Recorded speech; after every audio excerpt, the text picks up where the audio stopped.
고요. 지금부터 시작을 하도록 하겠습니다. 안녕하십니까. 반갑습니다. 봄이 성큼 다가선 듯합니다.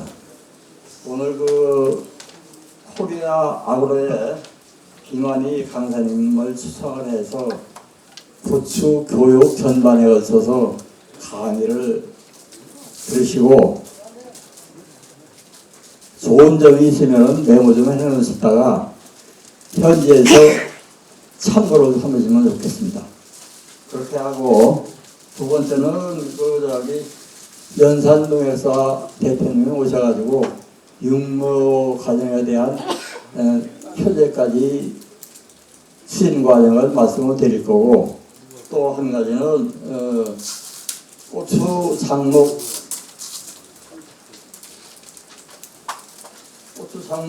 상목회 추진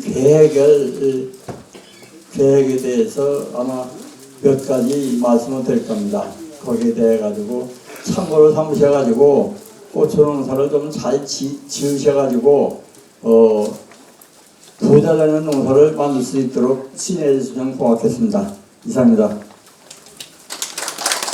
저희 소장님께서 군청에 좀 회의가 있으셔가지고 제가 대신 인사드리게 된 점 이해해 주시기 바랍니다. 저희 고추 농가가 작년에도 또 어려움이 많았을 겁니다. 그죠?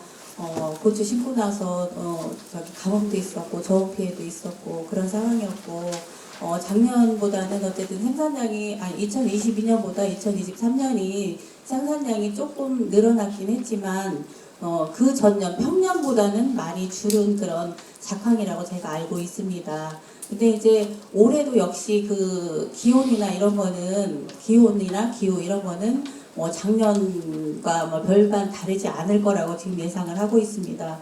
그 한국농촌경제연구소에서 올해 그 농업 분야, 농식품 분야의 그 가장 큰 이슈가 뭐냐라는 그런 의식조사를 했는데요.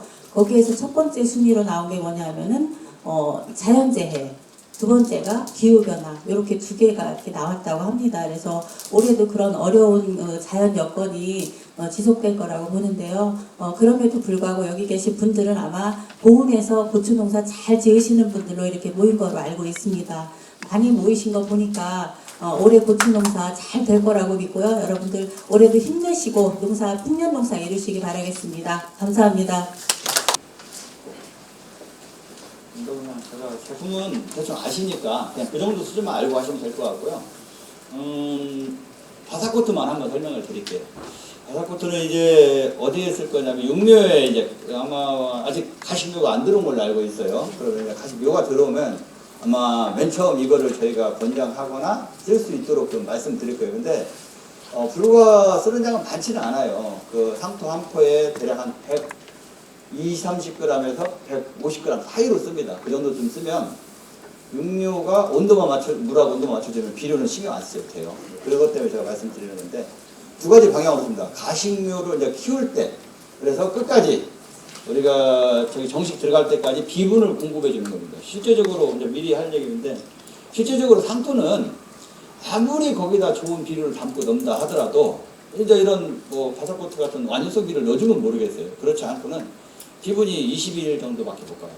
20일도 채 못 가는 경우가 많아요. 물을 좀 많이 주고 많이 빠지면 더 빨리 빠진다는 얘기예요. 그러다 보니까 비분이 떨어지기 시작하면 얘는 이미 스트레스를 받은 거예요. 비분이 떨어지거나 수분이 딱 떨어지면 이미 뿌리는 하얗게 나오던 뿌리는 마르기 시작합니다. 뿌리가 마른 게 재생이 안 돼요.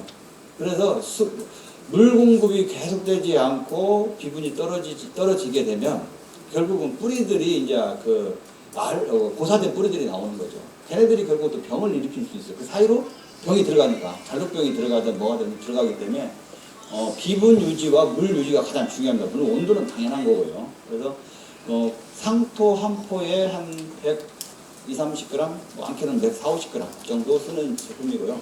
그 다음에 이제 진짜 중요한 게 뭐냐면 제가 얘기했던 엔테비료를 쓰면 바삭코트를 안 쓰셔도 실은 무방해요. 근데 이제 같이 쓰시면 더 좋겠지만, 특히 이제 일반 화학비를 쓰시는 분들은 통상적으로 퇴비를 썼기 때문에 우리가 얘가 한 40여일 정도 이렇게 비분을 끌고 가요. 근데 퇴비를 안 쓴다고 하면 실제적으로는 21일 정도밖에 못 끌고 갑니다. 그리고 그러다 보니까 비료가 성장하는 단계에서 비료가 떨어지니까 애들이 이제 착과량이 조금만 많아지면 어떤 일이 생기냐면 꽃이 다 떨어뜨립니다. 그리고 해순이 안 올라오기 시작하죠. 해순이 노래갖고 아예 작아지고, 그 다음에 해순이 나올 때 건강한 애들은 샛노라면서 뾰족뾰족 길게 나오죠. 근데 얘네들은 이제 성장이 안 된 애들은 꽃도 작아지고 꽃잎수가 벌써 내장으로 바뀌기 시작하고, 해순 자체는 조그맣게 해서 미리 펴져버리죠. 조그맣게 미리 펴져. 그러면 이제 이미 비분이 다 떨어진 거예요. 그리고 이미 늦었어요. 솔직히 말씀드려요. 그 상황이 되면.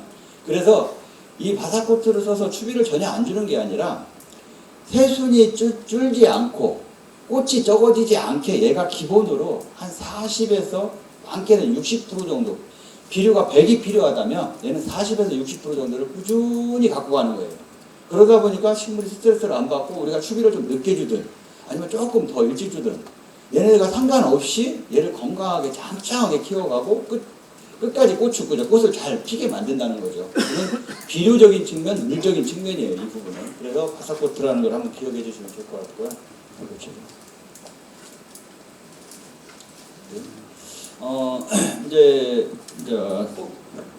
이제부터 육묘 과정하고 간단하게 이제 조기에 착근을 시키는데 이제 문제점을 좀 설명을 좀 드릴게요.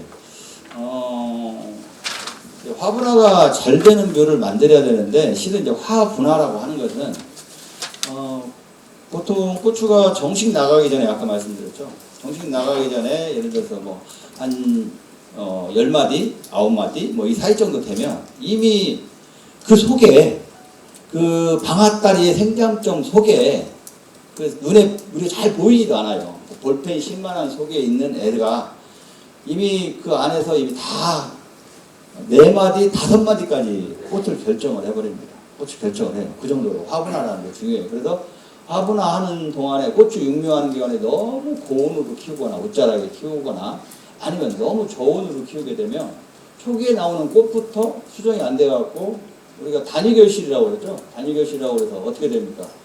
꽃이 처음에 나온 방앗달에 나온 것들은 요만하게 진짜 손자 고추처럼 나오는 이유가 씨 때문에 그래요. 씨 때문에. 이 화분화가 돼갖고 그 수정이 돼야 되는데 얘가 온도가 통상적으로 그때 그 당시에 뭐 16도 이하로 떨어지거나 15도 16도 이하로 떨어져서 수정이 되거나 그러면 얘네들이 씨가 형성이 안 됩니다. 씨가 형성이 되지 않으면 고추는 안 커요. 왜? 모든 과일은 다 그렇진 않아. 단위결실이 잘 되는 과일이 있어요. 근데 고추는 씨가 형성이 되지 않고 그냥 씨가 없이 단위결실이 되면 그 안에 씨에서 하는 역할이 뭐냐면 오옥신이라는 호르몬을 당겨요. 호르몬을 생성해갖고 영양분을 입에서 만들고 뿌리에서 만든 영양분을 쫙 고추 씨가 자기한테 당기는 거예요. 당겨서 고추를 키우는 원리입니다.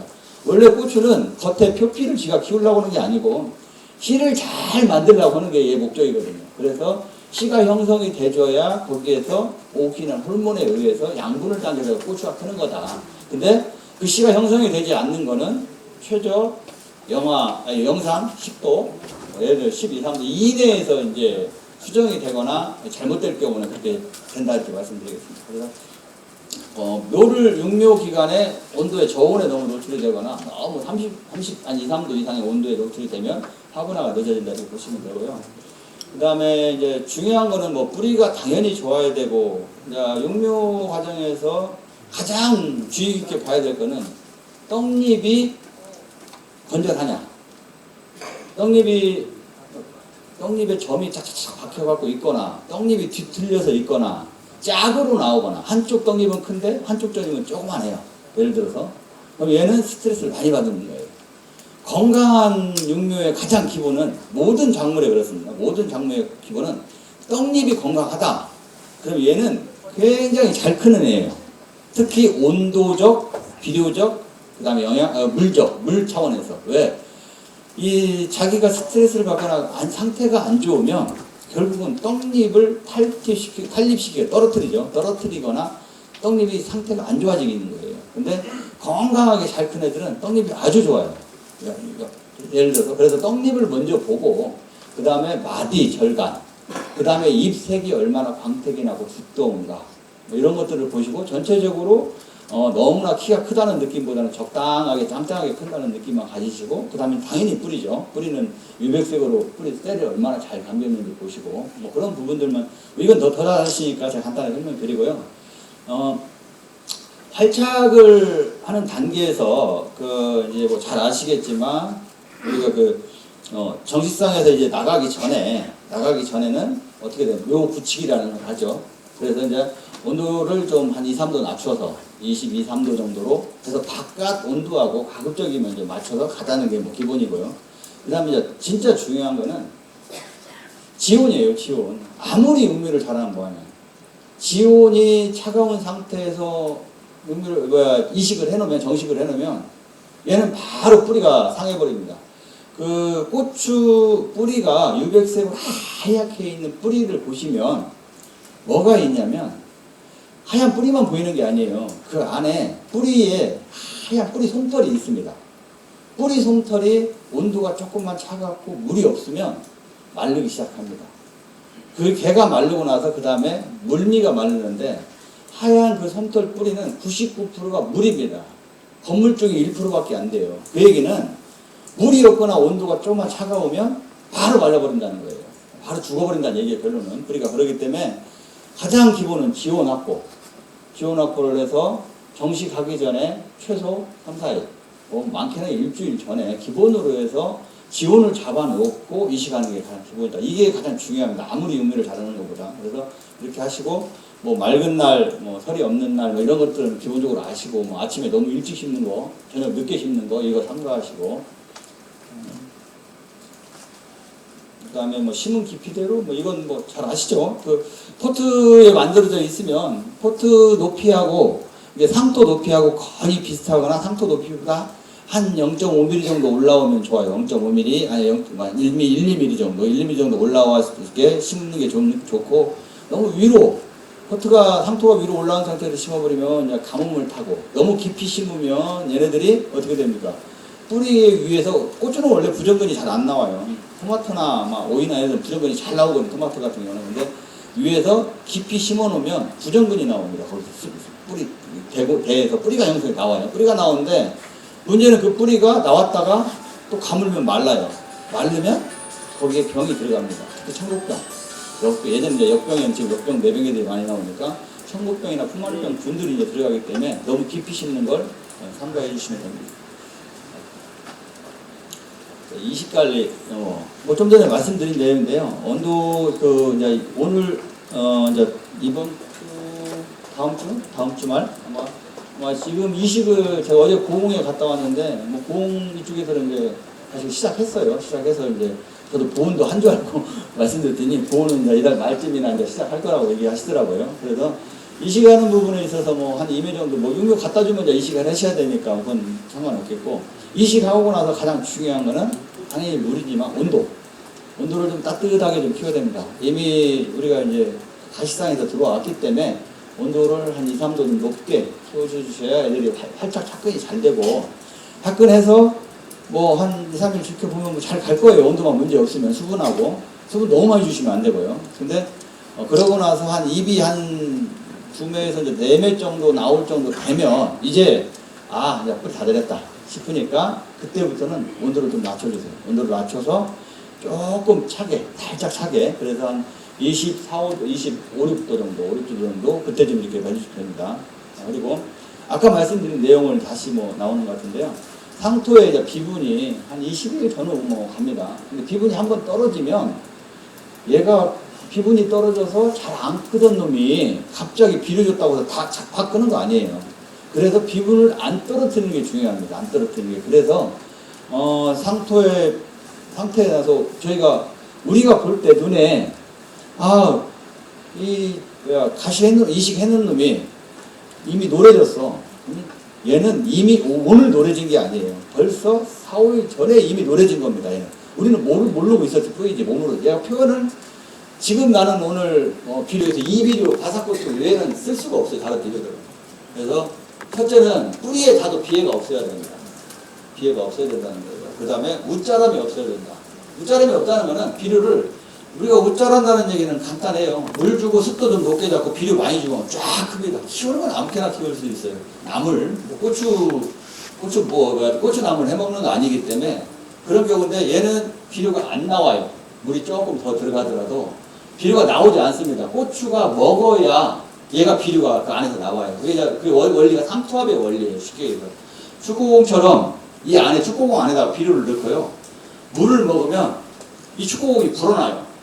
불어나면서 그 안에 막이 형성이 돼요. 그래서 비료가 더 이쪽 밖에가 고추 뿌리가 있는 쪽에 비료가 농도가 예를 들어 2개가 나와서 얘가 먹으면 농도가 낮아졌으니까 또 나오고 농도가 낮아서 또 나오고 이런 식으로 나옵니다. 그러다 보니까 못 자라거나 비해가 없다 이렇게 보시면 돼요. 그리고 말씀드린 상토 한 포에 이게 조금 어려워요. 상토 한 포에 한 120, 30g, 30, 40g 이렇게 섞는 건데 이걸 섞을 때 좀 골고루 잘 섞으셔야 돼요. 물론 제가 볼 때 그렇게 섞는 분도 계시고 어떤 분들은 그 포트에다가 뭐 한 4-5개씩 이렇게 던지시는 분도 있더라고요. 잘하셔요. 또 그걸 하시는 분들 보니까. 그리고 4-5개, 뭐 한 6-7개까지 이렇게 들어가도 상관은 없습니다. 그 정도 들어가면 되죠. 근데 막 한 15개, 20개씩 들어가면 안 돼요. 너무 어린 모기 때문에 조금 민감할 수 있어요. 그리고 그러면 이제 많이 나오니까. 그래서 한 그 정도 좀 생각하시면 좋을 것 같습니다. 그래서 농가분들 하신다는 얘기가 대충 계산해 보니까 종이컵으로 한 3분의 2 정도 되더라. 그래서 좀 되더라. 이제 그런 얘기를 하시더라고요.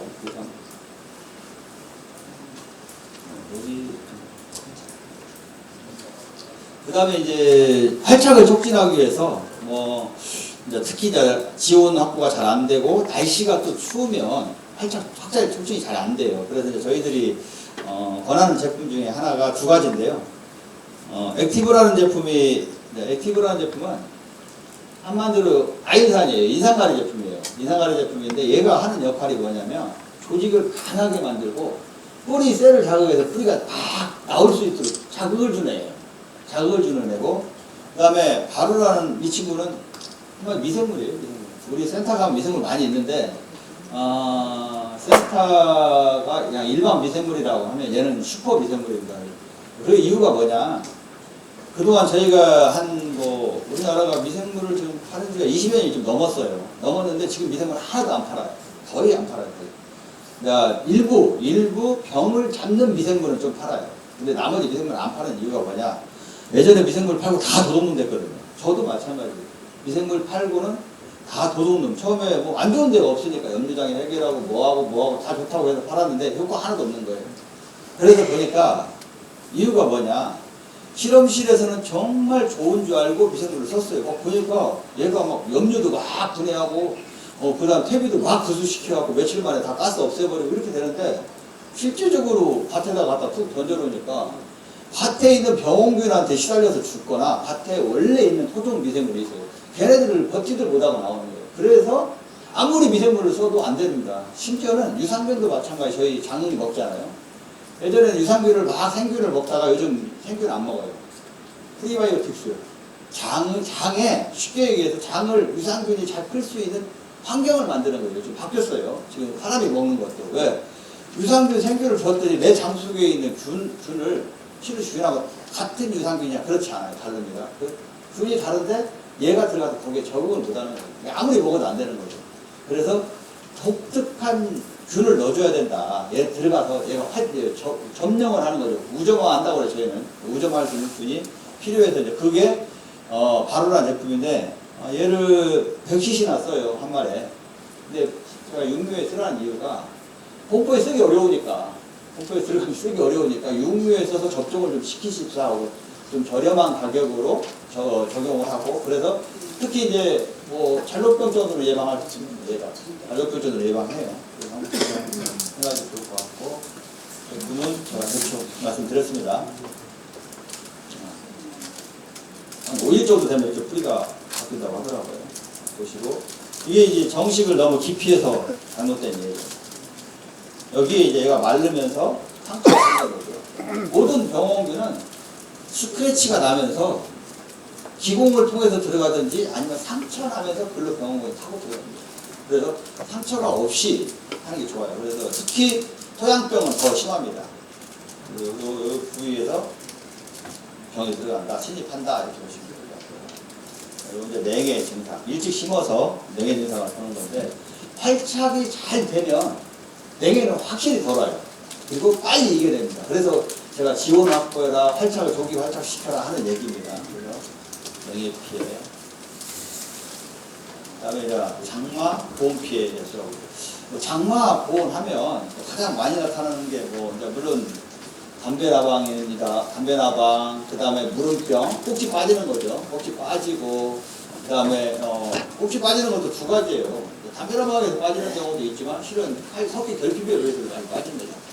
특히 장마가 좀 진흙이 좀 되면 대체적으로 이제 다른 양분을 흡수하기보다는 거의 물과 질소 위주로 흡수가 돼요. 그러면서 장마가 딱 끝나고 나면 마디가 쭉 늘어나죠. 늘어나면서 거기에 이제 상처가 생기기도 하고 하얗게 나오고 연하게 나오기도 하고 이제 그런 증상들이 좀 나오고 하고 그러는데 이런 부분들이 피해들이 많다는 거예요. 그래서 장마 때는 주로 이제 일조가 부족하고 비분 유실이 많고 그 다음에 물에 잠기니까 이제 뿌리 손상이 생기고 뿌리에서 비료를 골고루 먹어줘야 되는데 골고루 먹지 못하다 보니까 웃자하고 마디가 쭉쭉쭉 늘어납니다. 그러고 나니까 꽃이 떨어지죠. 수정불량에 의해서. 당연히 그렇고 칼슘 결핍에 의해서 꼭지가 빠지고 이런 것들. 심하게는 갑자기 오면 이제 열과도 쫙쫙쫙 갈라지는 열과도 나오기도 하고 그리고 그 다음에 이제 또 장마가 끝나고 나면 이제 그 뿌리가 안 좋은 상태에서 수분 흡수를 못하니까 처져 있던 잎들이 이제 일소 피해를 타요. 근데 고추는 대체적으로 뭐 포도나 이런 것들은 잎이 많이 타는데 고추는 이제 잎이 타기보다는 고추 과일이 타죠. 과일이 타서 한쪽이 빨갛게 이제 타들어가는 증상들이 나오는 것 같아요. 이런 것들이 이제 실은 햇빛이 강해서 나오기도 하지만 그 고추가 타는 이유는 딱 하나예요. 뿌리가 안 좋은 거예요. 뿌리에서 내가 원하는 예를 들어서 날이 워낙 뜨거우니까 잎에서는 식물은 그렇습니다. 100개의 물을 뿌리에서 쫙 흡수를 하면 5개만 내가 소화하는 데 써먹어요. 양분을 이렇게 많은데 한마디로 단백질을 만드는 데 써먹고 95개를 물을 버려요. 이 잎을 통해서 기공을 딱 버리죠. 그러니까 나무 밑에나 고추밭에 밑에 가 있으면 그 물 때문에 시원한 거예요. 물이 쫙 버려지니까. 근데 문제는 뿌리가 안 좋아서 그 다음에 너무 고온이어서 뿌리에서 100개를 먹어야 되는데 90개, 85개밖에 못 먹는 거죠, 물을. 그러니까 처지고 그 물이 부족하니까 어디서 빼옵니까? 고추에서 빼와요. 고추에서 빼와요. 포도도 마찬가지예요. 배추도 마찬가지예요. 거기에서 물을 조금만 빼오면 이제 한쪽이 함몰되고 상처가 나기 시작해요. 그러면 거기에 햇빛이 짠 하고 들어가면 햇빛이 생기는 거고 거기에 온도가 이제 습도가 좀 높으면 온도가 당연히 30도 올라갈 거니까 습도가 조금 높으면 탄저병균이 거기서 발화가 되는 거예요. 이게 이제 병이 생기는 원리, 타는 원리예요. 이렇게 보시면 됩니다. 식물은 뭐 33도 뭐 다 마찬가지입니다. 그냥 이 얘기를 하나 간단하게 말씀드리면 보온의 사과가 예를 들어 제가 어제 고흥에 갔다 왔는데 고흥 사과보다 월등히 맛있죠. 착색도 잘 되고 당도도 높고 깔도 좋고. 이유는 왜? 낮에 온도가 좀 허늘하고 낮에 온도가 33도 이상 안 올라가니까 광합성이 잘 돼요. 광합성이라고 얘기하는 것은 햇빛을 보고 만든 에너지. 그 다음에 뿌리에서는 비료를 말죠. 먹어서 햇빛을 보고 만든 에너지하고 합성을 해서 단백질을 만들어서 고추를 키웁니다. 사과를 키우고. 그런데 햇빛을 보고 만든 양분이 적은 거예요. 그렇죠. 밑에는. 너무 뜨거워서. 온도가 33도, 32도 이상 올라가면 햇빛을 보고 만든 양분이 안 만들어져요. 쉽게 얘기해서. 그리고 아침에 좀 만들고 오후에 좀 만들고. 근데 오후에는 더 좀 만들고 실은 아침에 잠깐 만드는 게 전부 다라고 보시면 됩니다. 그런 건 적은데 그리고 두 번째는 보온은 저녁 때 되면 예를 들어서 저녁에 7시, 8시 되면 온도가 20도 이하로 내려가요. 근데 고흥은 안 내려갑니다. 22도, 3도 되면 양분을 고추로 보내줘야 되는데 고추를 못 보내요. 고추를 못 보내고 더우니까 야간에 우리 더우면 헉헉거리죠. 그런 것처럼 에너지를 낮에 만든 아침에 만든 에너지를 다 단백질을 버려버려요. 또 입에서 물에다가 타갖고 다 버립니다. 이게 버리기 때문에 그래서 지대가 낮은 쪽에 과일들이 맛이 없고 안 크고 그러는 거예요. 그리고 물론 당연히 그러다 보니까 남쪽에서는 어떻게든지 빨리 심어서 빨리 수확하고 빨리 끝내려고 하는 거고요. 보는 지역이 그나마 좋으니까 다행인 거고. 그런 야간 호흡에 의해서 비대가 불량화되는 경우가 나온다. 아까 말씀드린 대로 개화한 거에 고추가 핀 거에 근데 다 피지는 못해요. 왜 못 피냐면 통상적으로 한 7월 중순 넘어가고 뭐 남쪽으로 보면 그다음 말쯤 되면 그냥 꽃이 안 피기 시작해요. 그러다가 첫물 따내고 두물 따내고 8월 중순 넘어가면 이제 또 꽃이 또 피죠. 왜? 일단 짐을 덜었어요. 짐을 덜었고 첫 번째는. 두 번째는 온도가 떨어지기 시작한 거예요. 최고 온도가 떨어지니까 8월 초중 넘어가니까 온도가 떨어지니까 이제 환경이 좀 됐네. 그리고 또 비료를 줘놨기 때문에 그러니까 이제 고추가 또 펴요. 꽃이 피는데 상태는 안 좋죠. 그리고 그때 피는 애들이 물론 뭐 10월 한 대략 45일 잡고 우리가 45일 잡고 빨리 하면 수확도 가능해요. 안 되면 나중에 잘라서 뭐 어느 정도 수확하면 되는데 제대로 된 품질이 나오지 않죠. 그때가. 그래서 그걸 안 멈추고 꽃을 피게 하고 계속 성장을 하게 하는 것이 실은 중요해요. 그게 그리고 꽃을 안 떨어뜨리는 게 다 중요하고 이게 초기에 많이 떨어지고 후기에 또 피면 뭐합니까? 키울 수 없는 건데 하우스가 아닌 이상 그래서 악과를 최대한 늦추고 안 떨어질 수는 없어요. 나중에 워낙 많이 달다 보니까 떨어질 것 같은데 그리고 특히 더 어떤 문제가 있냐면 우리가 유인하는 방법에 있어서 좀 햇빛을 보게 하고 통기성이 좋게 해줘야 되는데 햇빛을 보게 이제 말아놓으면 그 속에 있는 애들은 고추가 수정이 된다 하더라도 제대로 되지 않을 뿐더러 그 다음에 두 번째 그 낙과 수정이 되고 나서 햇빛을 봐야 되는데 햇빛을 못 보니까 자연적으로 낙과가 생겨요. 어쩔 수가 없어요. 그런 경우. 그런데 그걸 감안하더라도 계속 고추가 피게 하고 수정을 우리는 잘하게 만드는 게 우리 일이에요. 그게 수확량을 결정하는 거고.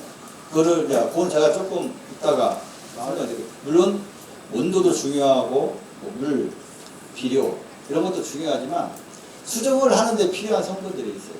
그 성분들이 거기서 그러니까 수확량을 올릴 수가 없는 겁니다.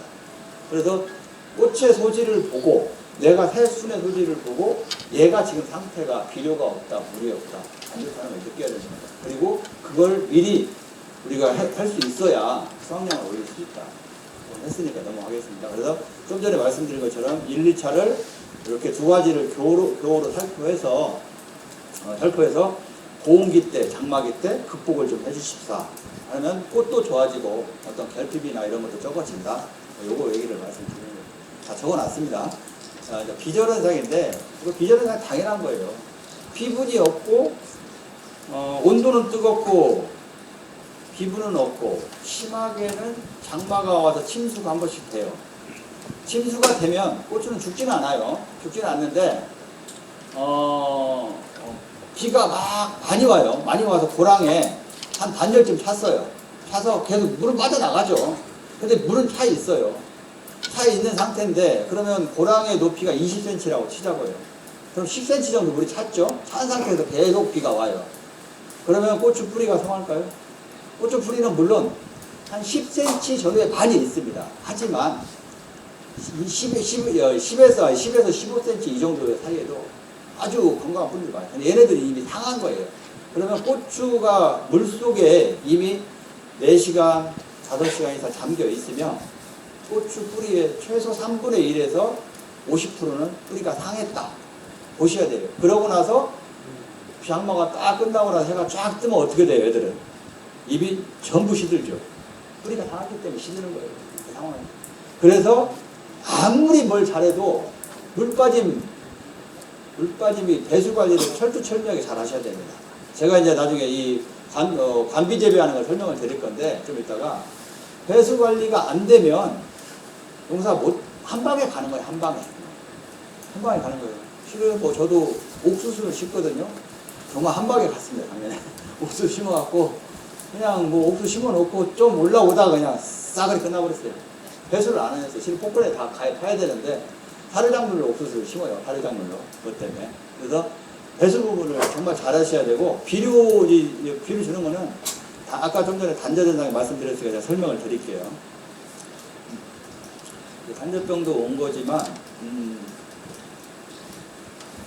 이렇게 보시면 입이 이제 짜잘하게 되겠죠. 짜잘하게. 생장점이 여기 이제 워져 있죠. 이렇게. 이미 멎어 있는 거예요. 얘들은 이미 그러면 있는 놈만 따고 말아야 된다는 그런 결과가 오는 거죠. 더 이상 여기까지만 따면 끝나는 거예요. 그런 부분이고 거기에서 이제 그거에 수확량을 올리려고 하는데 뭘 안 쓰고 될 수는 없습니다. 첫 번째는 제가 고추 장목회를 보니까 지난번에 한번 작년에도 견학을 한번 간 적이 있었어요. 그 모여서 회의하신다고 해서 견학 가 보니까 실은 대부분이 물 주는 시설이 돼 있더라는 거예요. 돼 있는데 왜 그걸 활용을 안 하냐. 제가 좀 답답했어요. 그래서 제가 제발 그걸 활용 좀 해주세요. 제가 한마디 하고 그때 나왔거든요. 그냥. 근데 오늘은 그래서 그걸 생각해서 제가 좀 거기에 대해서 좀 말씀을 좀 드리려고. 자, 이건 물 비료예요. 이게 물에 타서 주는 비료. 자, 우리가 통상적으로는 비료 쓰고 나서 한 35일 정도에서 옷걸음, 1차 옷걸음 주죠. 그러고 나서 대략 한 25일 정도, 최소 20일에서 25일 정도 있다가 2차 옷걸음 주고, 그러고 나면 대체적으로 이제 7월달 되니까 비가 많이 와요. 그러니까 비료 막 15일마다 한 번씩 요소 뿌리고, 꼬랑이가 줘도 돼요. 이제 그때는 뿌리가 나왔으니까 어느 정도, 꼬랑이까지 나오니까. 헛골에다가 이제 주워서, 헛골에 이제 비료 주워서 이렇게 할프를 하고, 그리고 두세 번 또 주죠. 많이 주면. 근데 그렇게 주는 비료들이 양이 장난이 아닌데 고추는 안 커요. 한 번 줄 때마다 한 포는 줄 거예요, 아마. 한 200평에? 한 포 이상은 줄 거예요. 들어가야 됩니다. 헛골에서 한 포 주면 뭐예요? 고추는 안 크는데. 오히려 호랑이 줬던 것들이 오히려 잘못하면은 걔네들이 뿌리에 상처를 줄 수도 있어요. 그리고 요즘은 이제 멀칭을 다 해놓으니까 주기도 쉽지 않아. 또. 그러니까 이제 구멍 뚫고 처음에 주고 그 다음 또 뭐 주고 하는데 이게 아까 말씀드린 구멍에다가 10g, 20g이 적은 비료가 아니에요. 10g, 20g만 줘도 애들은 스트레스 엄청 받아요. 그러다가 물 들어가고 조금씩 녹아 나오는 놈이 그걸 조금씩 먹는 거예요. 조금씩 먹는 거예요. 그래서 시설이 돼 있다면 저는 아니 시설이 안 돼 있는 분도 시설 하세요. 고추를 진짜 제대로 수확하려면. 뭐 고추 굳이 1000평, 2000평 할 필요 없어요. 500평만 하셔도 돼요. 예를 들어서 시설을 하면. 그래도 충분히 500평 갖고 1000평 딸 수 있습니다. 충분해요. 이 시설만 할 수 있다. 그래서 요 비료가 3가지 비료가 있고 원래는 5가지 정도 있는데 고추는 그렇게 어차피 위에 추비로 주는 거고 처음부터 들어가는 게 아니기 때문에 한 3가지 정도 비료만 기억하시면 될 것 같아요. 4가지네요. 4가지. 30, 10, 질소, 인산, 가리예요. 그 다음에 뭐 고토, 그 다음에 뭐 미량요소, 황 이렇게 들어가 있는 거고요. 1에서 2kg 다 똑같이 들어갑니다. 그 다음에 20, 19, 19 질소, 인산, 가리가 질소가 20, 인산이 19, 가리가 19 이렇게 되는 거예요. 그 다음에 80, 24 질소가 8 얘는 가리가 많죠. 앞에는 질소가 많은 거, 중간은 질소, 인산, 가리가 똑같은 거, 그 다음에 뒤에 후기용은 가리가 높은 거, 그 다음에 또 필요하다면 황산가리. 나중에 이제 황산가리 쓰는 법을 알려드릴게요. 이런 비료를 가지고 내가 이제 관비 재배를 하는 거예요. 그래야 성이 옳습니다. 거기에 하나가 빠졌어요. 제가 이제 어제는 뭐 포도교육을 하고 하는데 실은 포도만큼이나 칼슘이 많이 필요한 게 고추예요. 고추에 석회율이 가장 많이 와요. 토마토도 많이 오고 포도도 많이 오고 그렇습니다. 그래서 식물마다 또 자기가 좋아하는 게 있어요. 어떤 놈은 질소지를 좋아하지만 어떤 놈은 또 가리를 좋아하는 애들이 있어요. 어떤 놈은 또 칼슘을 많이 좋아하는 애들이 있고 그게 차이가 있습니다. 근데 이 고추 같은 경우는 칼슘 결핍이 자주 오기도 하고 그 다음에 칼슘 요구도가 높아요. 칼슘을 원래 좋아해요.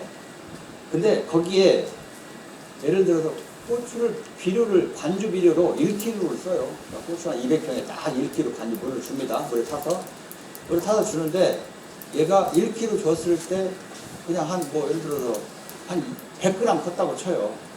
그럼 거기에 칼슘을 타서 주면 칼슘 조금만 타서 줘도 얘가 120, 30g, 30, 40g씩 커요. 칼슘이 들어간 것과 동시에 얘네들은 훨씬 양분을 잘 만듭니다. 그리고 무게도 많이 나고 당연히. 그래서 가급적이면 고추는 관비시설이 돼 있는 분들 연면 시비로 주는 거는 솔직히 물론 극복하기도 줘요. 한 일주일, 뭐 5일 이 정도를 칼슘 결핍이 오니까 빨리 해결해야 되겠다 이래서 주는 거지만 연면으로 들어가는 건 아무리 많이 가도 15일 이상 안 가요. 효과가. 근데 이제 뿌리로 줘야 돼요. 근본적으로 부족한 것들은 결핍이 왔습니다. 뿌리로 주어서 뿌리에서 흡수하는 양이어야만이 양이 많아서 이걸 해결하는 거예요. 옆면으로 주는 것은 얘가 잠깐 기능이 안 돼. 뿌리 기능이 안 되고 진짜 결핍이 갑자기 온도가 뜨거워지면 나왔어.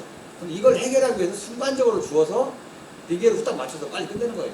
그걸 만드는 것이 옆면 10이고 근본적으로 기본의 문제는 뿌리에서 해결을 해야 된다. 뿌리로 주어서 해결해야 된다는 겁니다. 그래서 저희가 이게 질산칼슘이에요. 질산칼슘. 근데 그냥 질산칼슘이 아니고 일반 질산칼슘은 토양에 들어가면 뭐 양액 재배하시는 분들 오이나 이런 거 키우시는 분들 있으면 A통, B통이 있어요. 왜 A, B가 있냐? A에는 질산 계열의 비료를 써요. 질산칼슘, 뭐 그다음에 질산암뇽 뭐 이런 것들을 쓰는데 B통에는 황산 계열의 비료를 써요. 그래서 예를 들어 B통에 들어가는 것들이 이제 황산 마그네슘, 그다음에 뭐 저기 그 황산 뭐 아이언, 철 뭐 이런 것들이 들어갑니다. 그리고 질산과 황산을 나눠놨어요. 왜? 둘이 붙어놓으면 결합을 해버려요. 둘이. 그래서 토양에 들어가거나 물에다 같이 넣으면 조금 지나면 황산칼슘, 그다음에 얘네들이 이제 그다음에 인산하고 또 칼슘하고 붙어요. 인산칼슘 붙어버려요. 붙으면 어떻게 되냐? 불용화가 되는 거예요. 못 먹는 불용화가 되어버려요. 그러다 보니까 그거를 칼슘이 너무나 그 불용화를 심하게 만들어요. 그래서 칼슘을 함부로 섞기가 어려운 거예요. 그래서 실은 알게 모르게 우리는 지금 농약 칠 때 영양제에다가 막 비료에다가 칼슘 섞어요. 근데 빨리 그걸 타서 주고 나니까 괜찮지. 조금 시간 놔두면 밑에 앙금이 생겨요. 특히 인산질이 높은 거. 이런 거에는 앙금이 다 생겨갖고 그 안에 칼슘의 효과가 적은 거예요. 당연히 인산의 효과도 적고 항의 효과도 적고 같이 섞어 들어갔을 때. 그래서 이제 전 세계적으로 그럼 어떻게 해야 되냐? 그걸 킬레이트를 한다고 해요. 킬레이트. 한마디로 싸는 거예요. 다른 물질로. 껍질로 얘가 못 만나게 둘이. 그게 만든 게 저희가 이 누트칼이라는 제품이에요. 그래서 관주만으로도 칼슘 결핍을 해결할 수 있다. 근데 그전에는 관주를 주면 다 붙어갖고 위에 흡수를 못하니까 그동안 관주를 잘 안 준 거란 얘기죠. 양해가 아니면 잘 안 줬어요. 근데 그렇게 줬다 생각하시고 거기에 또 이게 보시면 미량요산이나 이런 것들이 쭉 있어요. 그래서 이게 비싸지도 않아요. 또 싸요. 제 생각하시면 싸니까 뭐 요거를 좀 활용을 하시면 올해 칼슘 결핍 문제 없고 그 다음에 관비 재배하시는 분들은 수확량 확실히 올리세요. 거기다가 칼슘이 들어가면 뿌리도 좋아져요. 뿌리. 아까 제가 뿌리털을 얘기했죠. 뿌리털을 칼슘이 굉장히 잘 형성하고 만들어줘요. 뿌리털을. 그래서 뿌리도 좋아지는 역할이 있다. 이렇게 보시면 돼요. 바로는 아까 소개했으니까 미생물 영하 20도에도 살고 물 끓는 물에도 살고 유황 속에도 살고 심지어는 바닷물에도 살아요. 바닷물에도 하는 그 미생물입니다. 그래서 얘도 한번 올해 육묘의 잔록병 예방하는데 이런 데부터 한번 써보세요. 미리. 많이 쓰면 한 마리에 한 100cc 정도 타서 한 20cc 타면 안 돼요. 100cc 정도 타서 흠뻑 주세요. 그냥 육묘. 한번 처음 할 때. 그러면 얘가 자연스럽게 그 안에서 우점화 해갖고 뿌리를 보호하기도 하고 또 성장도 시켜요. 뿌리 성장도. 그 미생물이 싼 똥, 그 똥이 효소예요. 그 효소가 자꾸 나오면서 이제 성장도 잘 시킵니다. 후군역은 그냥 뭐랄까 우리나라 강원도에서 나는 흑음무나 암석들하고요. 얘네들을 천연 해조류나 뭐 이런 미네랄들하고 같이 이게 갈아서 유기농에 쓸 수 있도록 만든 뭐 토양 개량제, 간주로 주면 토양 개량제, 연면 시비로 주면 광합성 정진제 이렇게 보시면 돼요. 그래서 뿌리 발달을 시키기도 하고 광합성을 정진해서 당도나 때가를 좋게도 하고 뭐 이런 물질. 유기농입니다. 자, 관주비료 이제 요걸 좀 설명을 제가 마지막으로 조금 시간 남았네요. 드리면 될 것 같아요. 그리고 그 다음에 탄저병하고 이거 간단하게 관주비료를 하면 50%가 아니라 수확량이 100% 늘어날 수도 있습니다. 비료를 활용하면. 그런데 관주비료를 하기 전에 조건이 있어요. 첫 번째, 두둑이 낮으면 절대 안 됩니다. 두둑이 낮으면 절대 안 돼요. 두둑 뭐 15cm, 20cm도 심도 안 돼요. 25cm 이상 두둑 높이가 그 정도는 돼줘야 돼요. 그래야 위에 호스가 두 개가 두 줄 호스를 점적을 까시는 게 좋아요. 분수 호스보다는. 분수 호스는 한꺼번에 물을 너무 많이 쏘니까 흘러내리는 유실량이 너무 많아요. 그럼 물이 흘러내려가면 비료도 같이 흘러간다. 이렇게 보시면 돼요. 그렇기 때문에 유실이 너무 많고 잘못하면 오히려 그냥 안 좋게 만들고 무너뜨리기도 하고 그러니까 점적으로 가시는 게 가장 좋고 점적 점점점점 물이 떨어지는 그걸 하시는 게 좋고 두 줄 재배 좌우 양쪽으로 두 줄 재배 하시는 게 가장 좋다 이렇게 보시면 되고 도둑을 높이도 하고 그 다음에 줄 폭도 예, 줄과 줄 사이 간격도 뭐 옛날에는 90cm도 하고 막 그랬는데 가급적이면 한 100cm 이상 1m 이상 예예. 지금 말씀하신 그 하우스 재배때 말씀하시는 거고요. 예. 공에서 노지에다 할 때는 그때가 호수가 안 깔거든요. 노지에다 할 때. 그래요? 제가 노지 쪽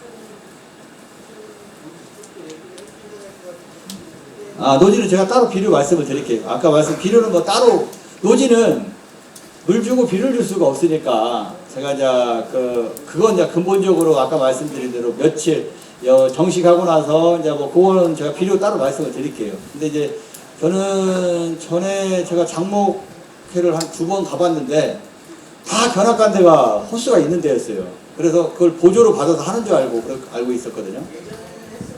네. 예. 뭐 대추도 많이 하더라고요. 근데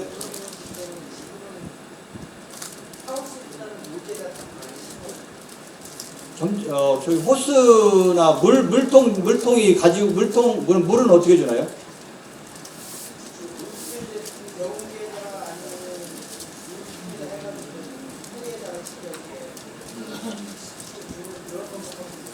아 그래요?